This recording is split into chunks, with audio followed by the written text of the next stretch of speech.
प्रेम कुमार जी, आपको क्या लगता है, क्या ये सवाल ये कि राहुल गांधी ने वाकई कोई गलती की जिसको भारतीय जनता पार्टी इतना बड़ा बना रही है, या भारतीय जनता पार्टी कुछ छुपाना चाहती है जिसकी वजह से इस मुद्दे को बड़ा करने की कोशिश कर रही है ताकि उस असली मसले पर चर्चा ना हो?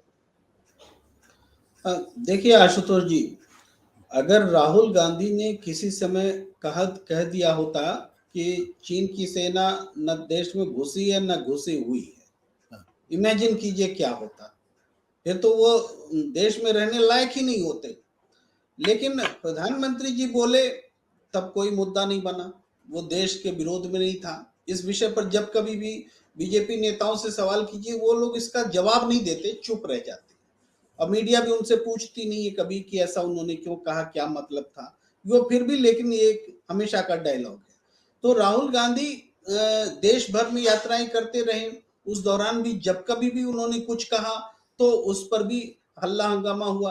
अब देश से बाहर उन्होंने कहा तो विदेश की धरती टर्म टॉस किया गया, उससे भी बात नहीं बन रही थी, तो देश के विरोध में है ऐसा बताया जा रहा है। लेकिन इस पूरे मसले में हम ये देख रहे हैं कि अगर वास्तव में जनता देश की समझ रही होती कि राहुल गांधी ने देश के खिलाफ कुछ बयान दिया है, ऐसा एहसास अगर जनता के पास होता, तो आज कहीं तो देश के किसी हिस्से में विरोध प्रदर्शन हो रहे होते। हमें तो पूरी खामोशी नजर आती है। क्या देश की जनता देश के खिलाफ बोलने वाले नेता के खिलाफ अपने आक्रोश का इजहार नहीं करती?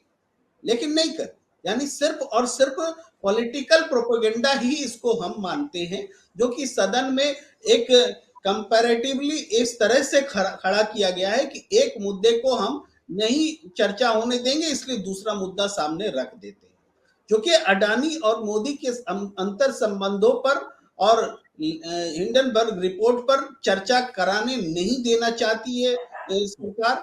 और ये बजट सत्र के पहले हिस्से में भी प्रूव हो चुका है कि राहुल गांधी ने दिया, उन सबको कार्यवाही से बाहर कर दिया गया। जबकि वो लोग भी थोड़ी बहुत संसदीय परंपरा को समझते हैं, वो इस बात को आलोचनात्मक दृष्टि से जरूर देख रहे होंगे कि ऐसा नहीं किया जाना चाहिए था, क्योंकि सारी बातें पब्लिक डोमेन में थी जो राहुल गांधी ने कही थी कि क्या अडानी का नाम सदन में नहीं आ सकता, ये सारी चीजें हैं।